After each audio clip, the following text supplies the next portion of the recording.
Welcome to the Celebrating Women podcast, co-hosted by Mandee Montana and Ashley Fisher, a podcast that celebrates women, their issues, their thoughts, their lives, conversations that celebrate their gifts, their talents, their courage.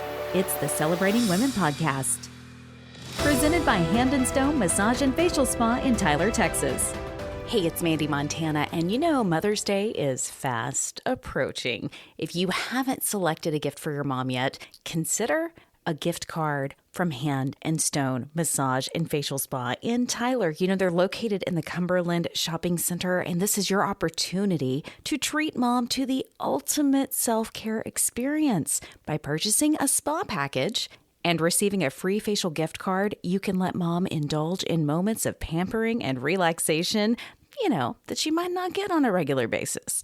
So visit Hand & Stone in Tyler today or check out handandstonetyler.com to treat mom right this Mother's Day.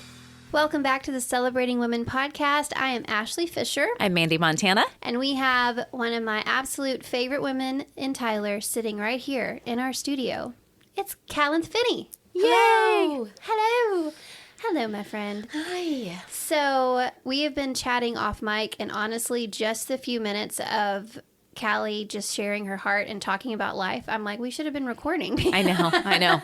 Photographer to photographer, I've admired you for years. I learned how to shoot in manual from you and all kinds of different things. We've gotten to be around each other at different times.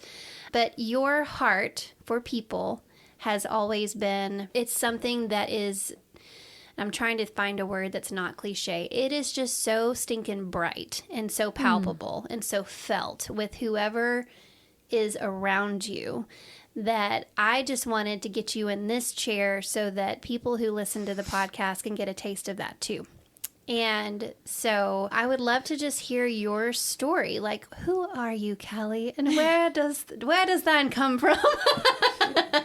I was raised in an upper middle class neighborhood, Minneapolis, Minnesota. Okay. In the suburbs, just 10 minutes or so out of the city, out of the inner city. And it was a difficult home life. And, we had a manicured lawn, but there were struggles within the home. And at 12 years old, I started running away. Really? Then by age 15, I was in a girls' home. I was in a residential facility for troubled teens. And I lived there a year until I finished that program, and I went back home and just sort of went back to being rebellious and fighting against a life that I didn't agree with. Mm-hmm. And then I was eventually invited to leave the home within less than a year of coming home from the girls' home. So I didn't live at home consistently, once I was 12 and I started running away, it was, I was never consistently home after that. And so at age 16, I was living on the street in the inner city. 15 minutes, 10 minutes from where I grew up, but a very different life. And, going from a relatively safe environment, living on a cul-de-sac, to being in the inner city, sleeping in abandoned houses and shelters was a huge change overnight. And I learned a lot of hard lessons during that time. The streets was not for me. I never this girl was able for the streets. I was never able to adapt real well. I didn't fit in real well with the street crowd. I became pregnant and was determined to have the baby, but also understanding that I was not in a position to raise a baby, and I placed that baby for adoption. And how old were you? I was 18. I placed the baby for adoption, and I just continued a life of thrill-seeking. At age 21, I was pregnant again. And at this time, I decided I was gonna try to be a mom. Yeah. And long story short, I became a Christian.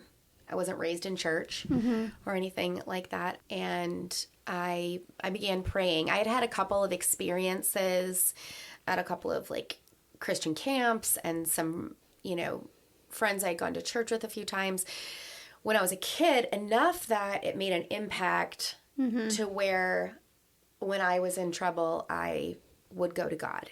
Yeah. Whoever that was. Yeah. I would go to God and I would pray. And now I'm a mom and I have a baby. And if I've ever needed God, if there really is a God, it's now.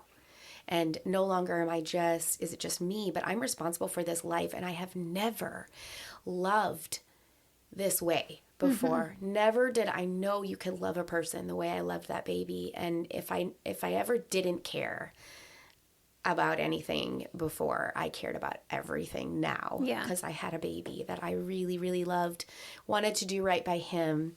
And I began praying, God, if you're really there, if you really are real, I want to believe. I don't know what to believe, but if there's such thing as truth, I want to believe that. And even if it's what I don't want to be true, or there's things I wish that were true that aren't, like, I just want truth, whatever that is. Ooh, man, that right there, if we could just all adopt that prayer, that is such a humble prayer.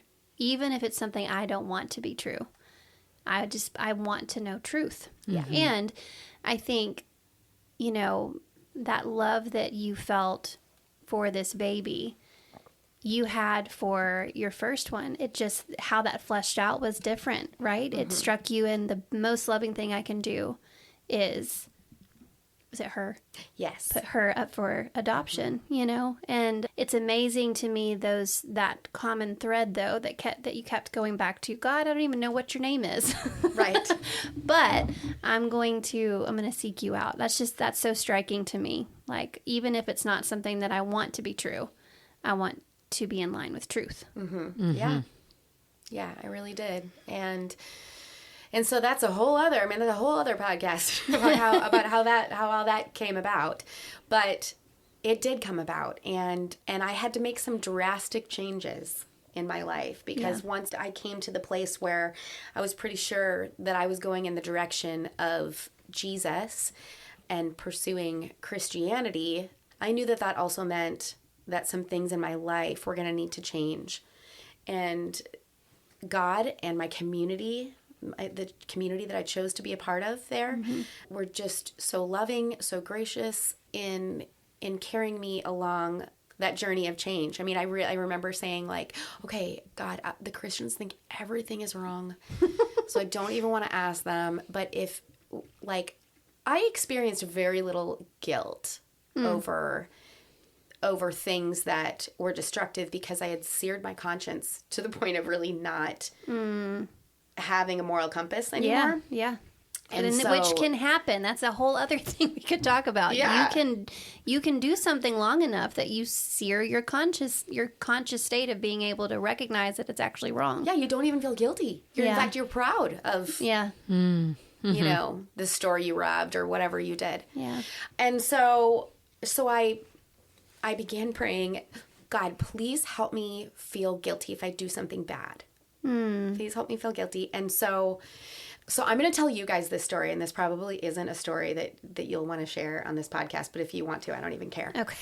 So there's a couple. So I was lying in bed with my little baby boy, and I'm praying this. And the first thing was, I said, God, please help me to, and when I prayed that, the first thing was, so when I had the baby, I was given these little diaper bags. I was given a diaper bag from the hospital, because, I was like a poor mom with nothing, and they give you like a diaper, a gift bag, diaper bag. And I asked for one more, so I had two. And I had these two Peter Rabbit diaper bags, and that is where I stash all of my weed that I was selling. And so in my closet, I had these two Peter Rabbit diaper bags full of marijuana. And in that moment when I prayed, I felt like that's the first thing that needs to change. I need to get rid of all that weed. Like, I love this baby so much. And if anybody found out, I could get the baby taken away from me. Yeah. So I was like, okay, I'm doing it. So the next day, I told my friends, I'm selling bags half price. And it's a fire sale on weed. Selling bags half price. And they were like, whoa, seriously? So there's like people coming to our apartment. I was living in an apartment with 3 other girls at this time.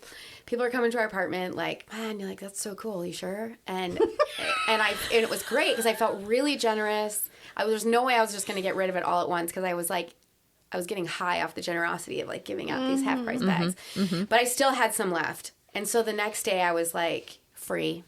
It's free. I was like, because that night I was like, I felt like there was a warning. I felt like I had a warning and I still have some left. What if that was my warning and today's the day the baby gets taken away, right? So I gave all of it away and I went to bed that night with empty Peter Rabbit diaper bags in the closet and it felt so good. And I didn't know how I was going to get any money. And then the way that the Lord provided for me financially and like week after week, how it happened, that's a whole other story too. But then I'm like, this is the part where you might really not want to share. I'm lying in bed with this guy and we just had sex and I'm naked and I all of a sudden went, oh my gosh, I don't think I should be doing this. And so I wanted to pray, but the thought in my mind at that moment was, seriously, you're going to pray to God while you're naked next to this man? Who's that? And, right? Mm-hmm. And so I went, yeah, I don't care. I'm doing it. I'm gonna. And so then I turned over on my side and I went, dear God, I know I'm naked next to this guy, but like I don't want to be with him. I want to be with you. And so I got out of bed and I put my clothes on and I said, I think you need to go home. And he goes, why? And I was like, because we're not married. and Wow. he was like, who are you? I know, like, this isn't you. Yeah. He knew me. Mm-hmm. He knew my history and what kind of girl I was. And I was like, we are not married. And God doesn't want us to be doing this. And, like, that was kind of how things happened, was, like, I would get, and it was a physical feeling I would get in my stomach with the weed, with the, I'm in bed naked with this guy. Mm-hmm. I would get this actual physical feeling in my stomach of like, this is the feeling I asked for. Yes. And so I responded to that. And anytime, and then if I would tell a lie or I walked past a store that I stole from, I would get the feeling. Wow. And I responded to it every time. I mean, that's the thing. First of all, to pray the prayer, I want to feel guilty. Show me. Because of a stronger urge to be connected to the truth. Yes. I want to know truth. Whatever that is, even if it's something I don't want it to be. Mm-hmm. I want to know the truth. Yeah. And then you pray, make me feel guilty if I do something wrong. And you get that feeling. Do you see how many steps, like people might take the step, but then they back off because they don't like that, oh, that's truth. I don't like that that's truth. So I'm going to go this other way. Or, I've got like loads of weed in the closet that can make me a bunch of money and I've got to give this up now? No, I'm not doing that because the love of money, right? But it was this love of truth, whatever that is and whoever his name is, that kept being that bottom line. And your response to it. And that's the thing. That's where the special sauce lies. It's that, like, you surrendered. Yes. You know, it was no longer what Callie wanted. Yeah. You were surrendering to what God wanted. Yeah. And the reward in my heart that came when I stepped forward to the next step, the next place that God was taking me was like a freedom that I'd never experienced. It was like dying to something I wanted and immediately feeling this pressure off of my shoulders, feeling of like I could fly. So you were, it's safe to say you were someone who had experienced a lot of heartache, but in the framework of freedom that people think of freedom being, you had experienced it all. I can sleep with who I want. I can go do whatever I want when I want to do it, and I can make money doing this. And none of that freedom equated to what you felt when you gave that up to him. Totally. And I wanted to tell people.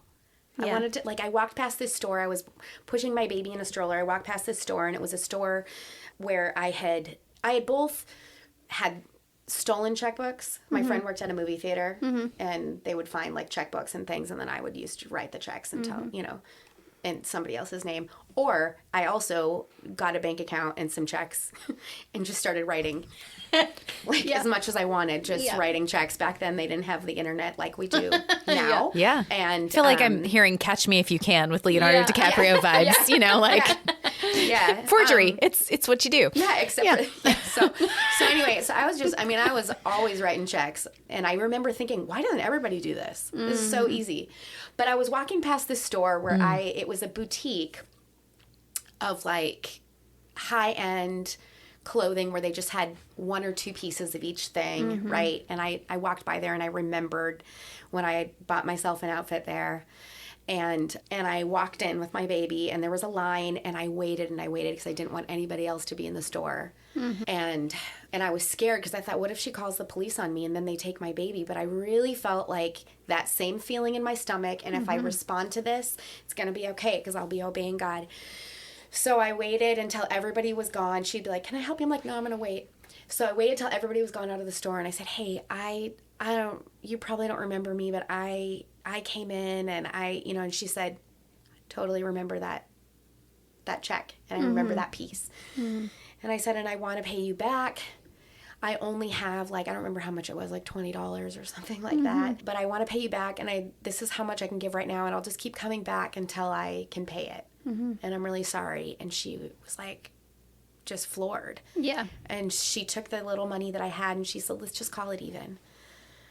Wow. And as I was walking out, she said, hang on. Why don't you pick out something for your baby? Stop. And I got him this little eggplant hat. And I was like, are you sure? And I wish I still had that hat. You don't realize at the time how monumental those moments are until later. And you're like, wow, that was a big deal. And so I kept being able to, I had these opportunities to make restitution, and it was so healing in my life. And it gave me the opportunity to tell other people I've been set free. And did you have enough of an understanding to say it was Jesus, or just that you did? Mm-hmm. What was that distinction? Like, where did that come in? Well, so there was a guy who would sometimes stay on our couch when he would come through town. He followed the Grateful Dead, and he would sometimes come, and so somebody was calling for him, and it was somebody that I had partied with and done drugs with in the past, and he was calling, looking for this guy. His name was Sky. It was his tour name. Sky's not here anymore. Who's this? This is Mike. Oh, Mike, hey. Mike's, Mike Bardall was his name. He's not here, but how are you? And this was right in the first couple weeks that I started praying. And he's like, I'm great. I've become a Christian. And I'm like, really? Can we talk? I have some questions. Mm-hmm. And I wasn't ready for my roommates to know I was asking these questions or praying these prayers yet. But I started asking him, and so he would call me each day, and I'd ask him questions, and then he brought me some music to listen to. He brought me the Bob Dylan CD, Bob Dylan Saved CD. It's like Bob Dylan's one Christian album that he recorded. I didn't even know he did that. I didn't either. Yeah, and so I was listening to that until my roommates would come in, and I turned it off because I didn't want to answer questions about the direction I was heading in. But I asked Mike if he would pick me up for church one Saturday night. That's when he would go, and he came and picked me up, and I went, and I started going to this church, and I would stay afterwards and ask people questions. And that, along with the prayers that I was praying, by the way, before I started going to church with Mike, I remembered a situation when I was 10, and I was at this camp, and I had this really crazy supernatural experience that I could not deny was not me. Yeah. And that was coming from above. And although I didn't know anything about the Bible or anything like that, I knew that this happened in this area where it was like the God of Jesus. And so there was something about the God of Jesus and the experience that I had that I was like, I'm not sure what's true or what's not true, but that really happened. And that was the God of Jesus. Yeah. So it was just that experience, I think, that really led me to question in that direction, because I really was like, I didn't have to have, if anything, I didn't want to be a Christian. I felt like that was like the lamest people on earth. And so I mean, there was some disappointment when I was praying, like, oh, I have a feeling I know where this is going, and so that's why I wanted to ask God, please, you show me, because they're going to tell me I can't do anything fun. So anyway, so I would stay after church and ask questions. Like, okay, this is going to be one you're going to want to cut out too, but I have to say everything. I remember asking the pastor after church, like, okay, so I think I'm not going to have sex anymore, but can I still at least masturbate? Like, that's a fantastic question.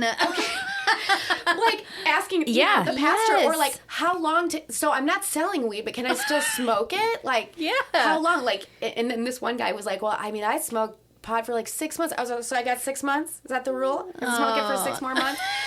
I mean, I really just wanted to do the right thing, Yeah. How did you feel about those answers that you got? They were great. They were? They were great. Really? Yeah. Uh-huh. Because nobody ever answered with, no, you can't, or yes, you can.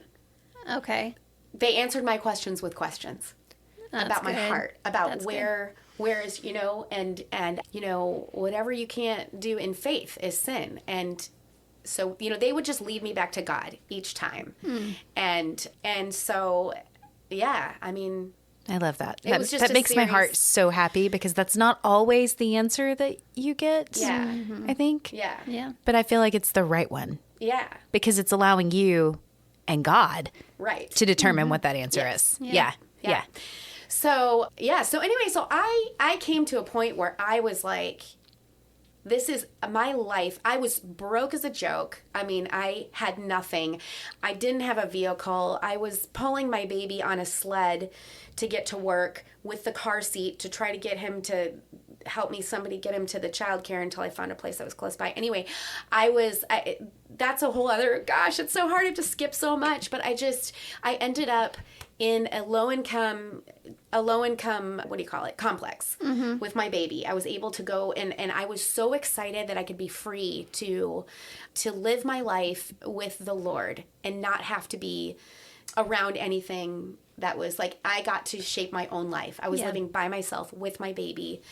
And so it felt very much like a honeymoon with God. And even though I didn't have anything, I was the middle of, 60 below zero, and I'm pulling my baby on a sled to get to work. And I just felt like my life was so good. Yeah. Working $7 an hour. I wore a hole in that darn sled because I had to go across parking lots. And I had no furniture. I dug in the trash regularly to see what I could find to make do. I didn't even have hangers. My clothes were wrinkly. I mean, also I'm messy, so that's often the case anyway. But I've got a frying pan from the trash, and I would heat up that frying pan and iron my clothes on a towel for work. And it was rough, and it was rewarding, and I had never experienced that kind of joy in my whole life. Yeah. I grew up in this, in a nice house with everything material that I ever needed, and I was miserable. Yeah.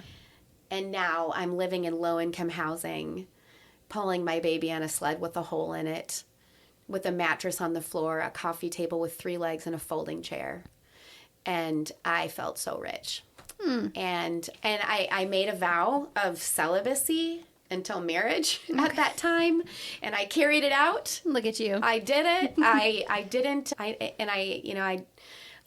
began to just seek a life of righteousness and seek fulfillment in the Lord and in the things of God, and enjoying this life that I had created, this gift of a child that had been given to me, and what else could I ask for in life?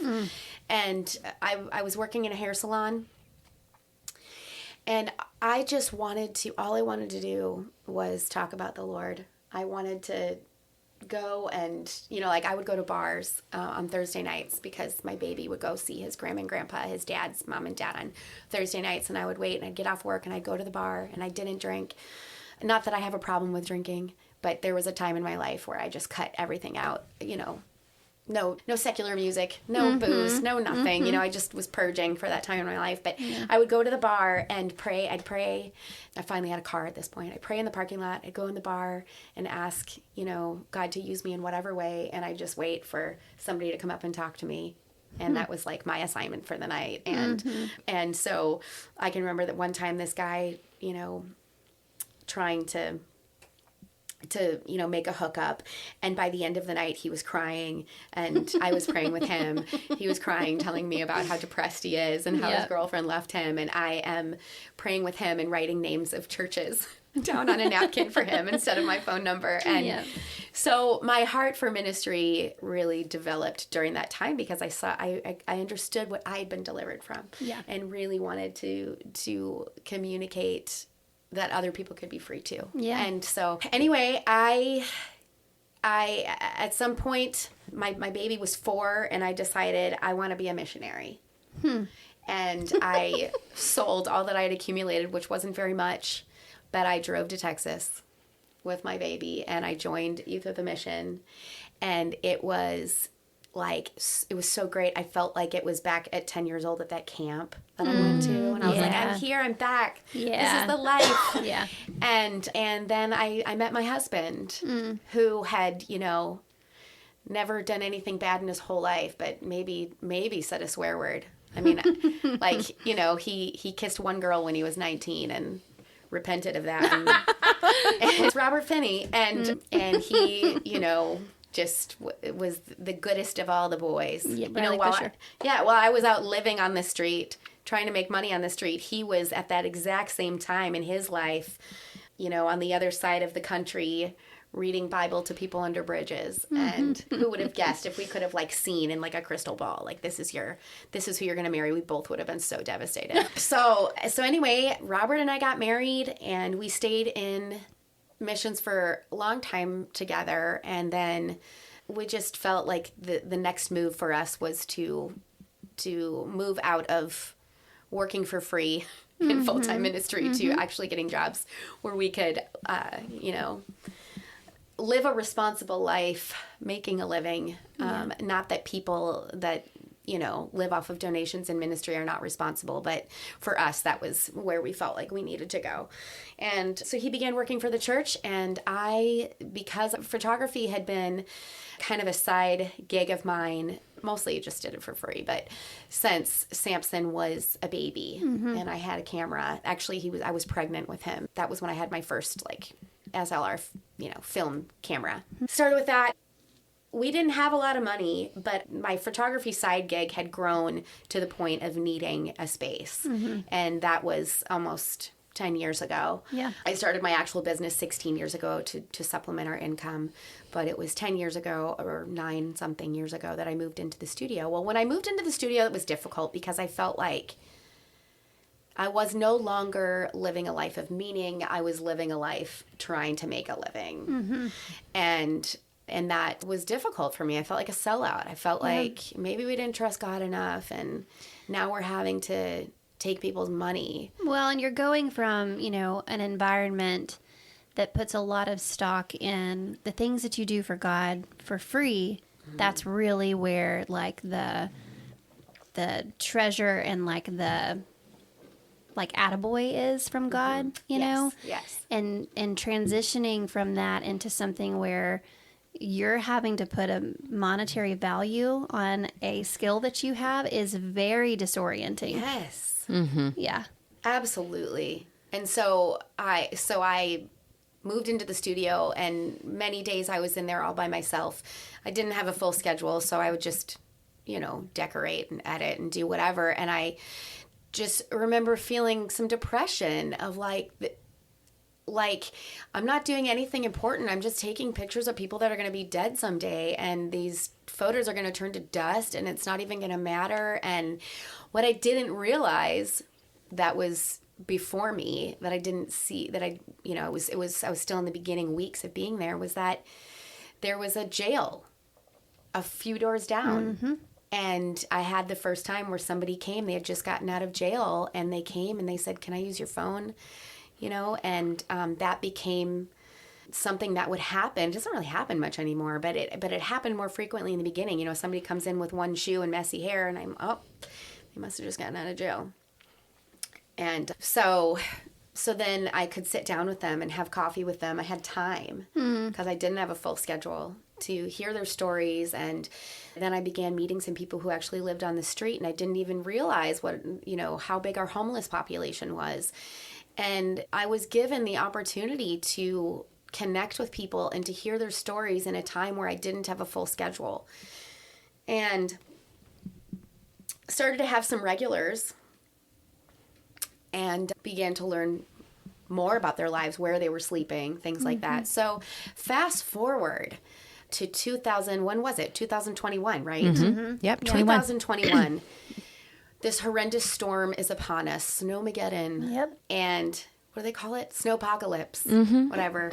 So I thought about, Ciro, who lived under the bridge. And I thought about, I had several friends, maybe about 10, that for one reason or another, I knew would not be able to go into the Salvation Army. And how are we going to get them into places? And so I just posted on Facebook, as I often have, posting about the needs of people in the community, and then people will respond. I've got that. I've seen you. It's amazing. Like it's like there's magic upon your Facebook, because and I've watched you do this since moving into the studio. Like, hey, I'm just here editing today. If anybody wants to come by and like chat, or hey, this person needs a pair of shoes. Does anybody you have just facilitated this. And I think maybe the magic sauce is that it's never been out of a heart to, hey, everybody, look at what I'm doing. It's like, no, this person needs help. Yeah. And people respond so quickly. They do. I mean, oftentimes just 30 seconds. Somebody walks by the studio. They don't have any shoes. I get on Facebook. Hey, anybody have a pair of size 10 shoes? I'll be there in 30 minutes. Yep. Have a seat out here. Your shoes will arrive in 30 minutes. I mean, it's been incredible. And it's so, how fun it is to be able to be generous with other people's stuff. I mean, all I have to do is just post. Somebody says, I want to meet that need. And then I get to give it to this person. And what a gift.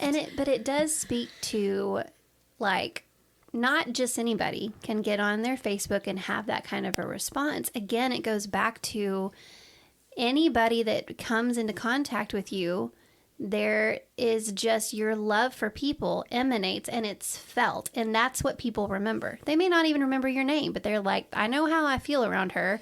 And if she's putting this on Facebook, it's got to be for a worthy cause. And so I'm going to go and I'm going to give. And that just speaks to, just your heart and how much of a connector you are, know? Oh, thank you for saying that. Anyway, I had posted and had a great response in the past. So I thought, well, maybe we can get enough to put all 10 of these people in a hotel. So I said there's a number of people who aren't going to be able to have shelter. So if you want to, here's my Venmo, here's my PayPal, Cash App, whatever. If you want to contribute something, this is how much it would be for one night. This is how much it would be for a week. And money kept coming in, and I had enough for all 10 people within just a couple hours. And then more money kept coming in. And so then I said, hey, okay, I'm talking to the friends that I'm getting in the hotel. Yeah. Are there any other people in your camp that can't get in? Then there were some people that, for one reason or another, were not able to get into the Salvation Army that I didn't know. And so we took them as well. So within days, $78,000 had come in from people in the community and strangers into my Venmo, just with, hotel room, homeless, whatever the note was on there. And I felt really overwhelmed, but we got, people came, they said, what can we do? Megaphones, trucks, flashlights. They went out into the woods. They pulled people out of the woods. We have a place for you to stay. And they came, and for 1 week we sheltered 177 people. Wow. We filled up the whole Super 8 plus a couple of others. And then the community meals, people cooked in their own houses and delivered meals. There were local restaurants that delivered food. And just came and brought supplies, and it was an incredible community effort. UT doctors came and did doctor visits room to room. Lives were saved. People left there not going back to the street, but going to rehab instead, going to nursing homes. So lives were really affected, and through those efforts, Tyler's Street Team was formed. And before you get into that, I just have to, we got to marinate for just a second. Okay. Because you had $78,000. Yes. In your Venmo. Yeah, between Venmo, PayPal, and Cash App. Yeah. Do you want to know, and you didn't pocket that money. Not a dime. You used it. Yes. Do you want to know what kind of person God can use or God can trust with $78,000 random dollars in their Venmo account? Yeah. The one that says, when I do something wrong, make me feel guilty. Amen. Oh, gosh. The one that says, my heart. Even if I don't like it, tell me what the truth is. That's the kind of person that he can be like, this person I can trust with $78,000 to put it and make it go in the right direction. Yeah, and who would have guessed that person would be me? And did she have to be, I mean, perfect and just pristine and, no, but all she had to do was be willing. Because young Callie would have done different things with that $78,000. Totally would have. Without any feelings of guilt. Yeah. Yeah. I just 100%. Before you cannot skate past that. I'm so glad you. Yeah. Because not every person could be trusted with that. Mm-mm. Yeah. And at what point, and you're right. And at one point in my life, I never could have been trusted with that. Mm-hmm. Yeah. So you were. Far out. And you could see that, okay, this isn't just for this week. This is something bigger than me. Yeah. So, okay. Yeah. Yeah, just a huge responsibility that I felt that this is all happening overnight, and I don't want this to go to waste. I don't want this opportunity to go to waste. I don't want these people to just go back. I don't want our community, I don't want these people to go back to the way life was a week ago, like nothing ever happened. Right. This has to be more than just housing people from the cold. I love that so much. Like, that's, to me, that's where I want to explore more of the story. Maybe at another time, just one-on-one over coffee, because I'm so curious to know, of all of those 177 people, like, whose lives have, like, who is on a positive trajectory now? Right. Because you showed them love and the love of others. And resources. Yes. Because that's what yes. Not only resources, but setting them up for, like I've heard recently, there's enough money in the world that if like all the billionaires wanted to, they could solve world hunger. Oh, yeah. But the problem is it would be solved today. But then tomorrow. What happens tomorrow if the people aren't educated, if they aren't given tools and resources? And that's what I love too. It's that hindsight and foresight to go, it can't just be about this week. Yeah. How can I equip them to go forward and continue to be sheltered? Right. Yeah. And for many of them, it did go back, and it's bound to go back. Yes. The way it was before. But any that there are that are, like in the place where I was like, I do not want this life. Here's your opportunity. So I wish someday in the far, far future, when I meet the Lord, we'll get to know. And right now I don't know how many of those people, how they were impacted, or, none of us know how people are impacted by the way that we love them. But I know there are some, and I have some stories to tell.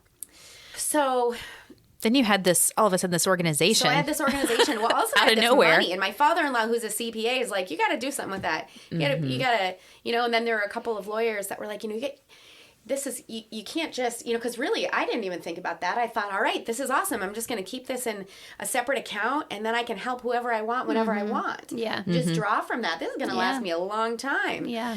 But then they were like, well, I mean, you could do that. Legally, you could do that, but ethically, you can't do that. Mm-hmm. And so I thought, oh my gosh, I can't even balance a checkbook. So I said, all right, if you guys do it, just have me, you guys do it. If you guys do it for me, these, CPA, my father-in-law, and Lee Goodson from the Goodson firm, and Amy Ames, she's an attorney as well as a volunteer, and they all just donated their time to draw up papers and just all I had to do was sign my name. Make it official. Yeah. Sign my name. Yeah. and make it official. And I felt at that, in that time asking God, how am I going to do this? I'm running a whole business. I have a lot of needy friends. I can't be running an organization as well. And I just, in that moment, felt like I was, that I had, like, that God was actually reminding me that I have a heart of a birth mother. I've done this before. When I was 18, I accidentally had a baby that I didn't mean to have. And I was a good steward of my body and of that life until somebody else more qualified could, be parents to her and bring her forward in life. And that's how this was going to happen. And in that time, I felt in my heart that it was going to be about 6 months. And so I immediately started asking people, hey, do you want to be the director of this organization I just made? And it was a no, and it was a no, and it was a no. And after 6 months, I said, okay, I have an opportunity, or there was another organization that had offered to take it on. We'll take it on.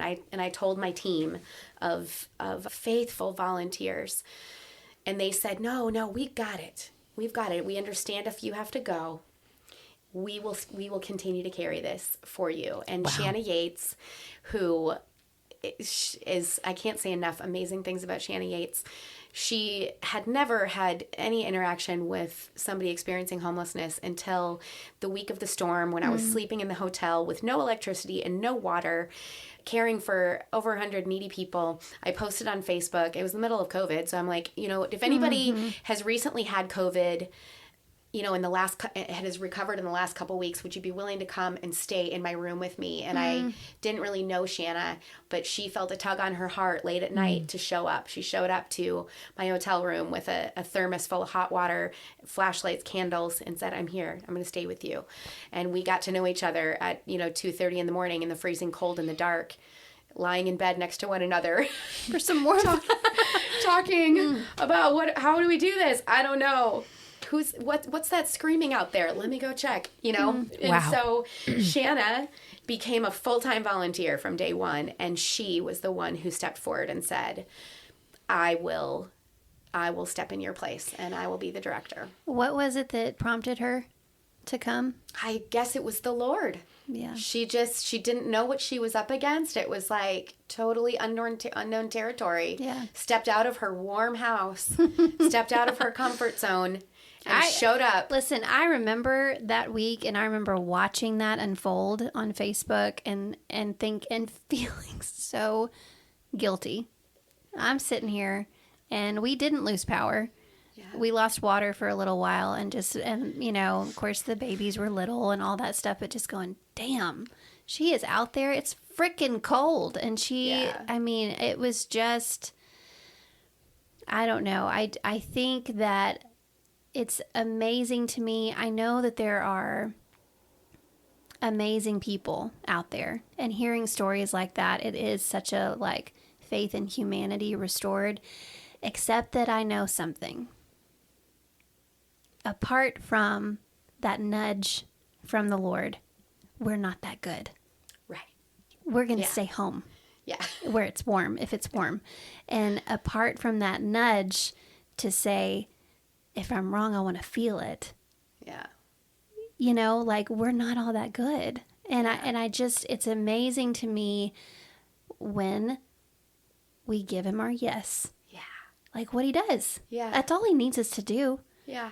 And what's funny is again, that living in that time where you were quote unquote free, and yet you felt so horrible and you gave up your freedom. Every time in your life that you have given up your freedom, you've gotten actual freedom. Totally.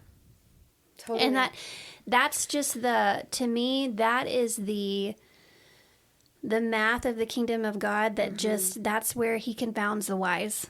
You know what I mean? And unless we give over to those unctions, I don't know. That's just so fascinating and wonderful to know that there are people out there that sometimes don't even know what name to put to it, but they just feel it. They've got that pit in their stomach, and they respond. If you seek to save your life, you'll lose it. But if you seek to lose your life for my sake, you'll find it. And that has been so true in my life.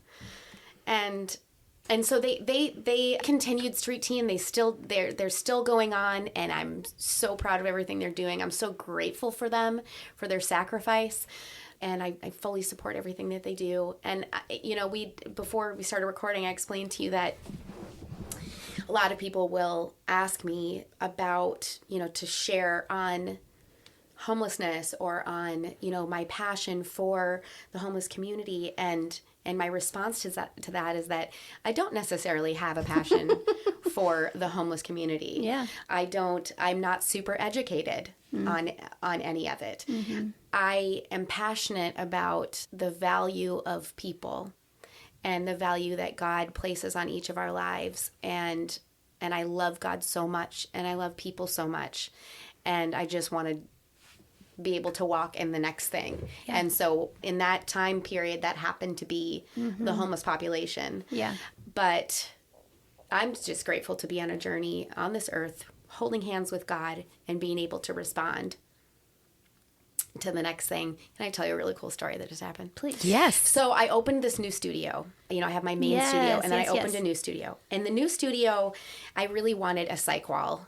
If you don't know what that is, just go look up cyclorama, corner cyclorama. I really wanted a built-in corner cyclorama, and I couldn't really afford it or do it myself, but I thought, I'm going to rent this out to other photographers, and then that will cover the payments, and I'll get to have this other space, and that'll really be really helpful. Well, that was 6 months ago, and I haven't brought in really...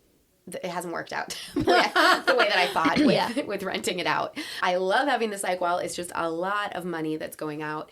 And so I prayed a few weeks ago about it, and just there are more things that need to be done, and I've exhausted my budget for that space of doing the things that need to do to be able to rent it out. I can rent it out, but there's still some things that need to happen. And so I prayed for an answer there, and just trusting it's, God has, even if, and I started thinking maybe it was pride that I chose to do this, that I thought, you know what, I can do this. I did it before. I can add another thing. It's going to be fine. And I didn't really seek the Lord on that decision. It was an impulsive decision that I made because this space was open. And if you want to grab a space downtown, you better get on it. You got to you either have to have planned for it and it just dropped in your lap, or you make an impulsive decision that you're not sure if you should make. And that's the one that I did. And so I thought, it's going to be okay. Everything has worked out before. Just give me a few months. Well, it's been 6. So a few weeks ago, I started praying, like, do I need to throw in the towel? Do I need to throw in the towel, or what needs to happen? Because I don't, I can't, I'm exhausted in this. Okay, so the eclipse day came. Mm-hmm.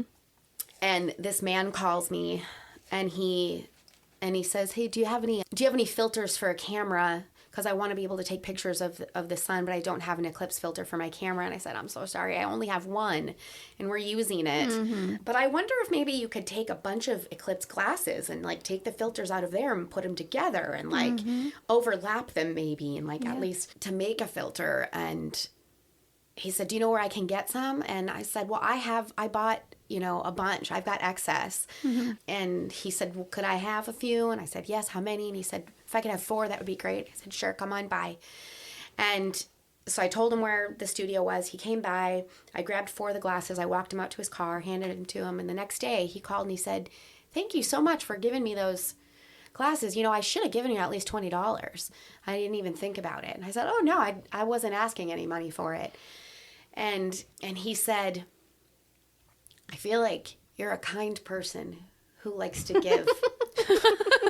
And I just given him these 4 eclipse glasses worth like maybe a total of $25. I don't know. Mm-hmm. And he said, I owned a high-end construction company, and I'm retired now, or whatever. And I don't need any money, but I'm looking for something to do. And I want to give to somebody, and I wonder if I could give my time to you. And God said, here's an angel. And so I said, well, actually, yes. Could you meet me at this? And so he came over, and I just said, honestly, I feel so weird about this. You know, like, you're just coming over, and I'm giving you a list of, like, here's some things that need to be done. If you want to pick one, that's great. If you just want to give me some advice about what I should do. And he said, I'll be here on Monday.